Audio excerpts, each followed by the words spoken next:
Kryetari i Partisë Demokratike Sali Berisha nga monumenti Azem Hajdarit në qytetin Studenti ka përkujtuar protestën e dhjetorit që solli demokracinë në vend. Në ditën e shënuar të rinisë, Berisha vlerësoi figurën e Azem Hajdarit që e cilëson si tribun të lirisë.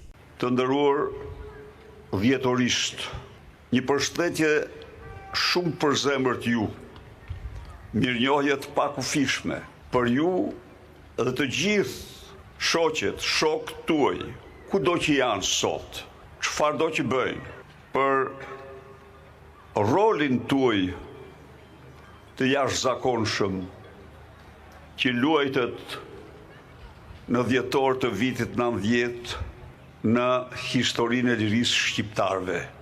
Të dashur deputet, të pranishëm, qytetarë dhe qytetare, kudo që jeni, një përshëndetje të përzemërt. Si sot, 35 vite më parë, me 8 dhjetor të vitit 1990, studentë të Universitetit të Tiranës dhe shkollave tjera të larta, të udhëhequr nga tribuni i lirisë Azem Hajdari, nisën protestat. Revolucionin demokratik, i cili si një uragan i vërtet në 3 ditë ndau epokat dhe vendosi në vendin më monist të planetit pluralizmin politik.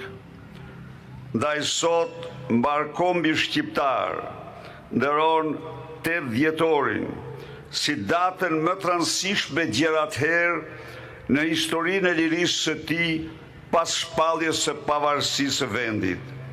Për shqiptarët në Shqipëri, 8 dhjetori i vitit 1990 është ditëlindja e lirive të tyre,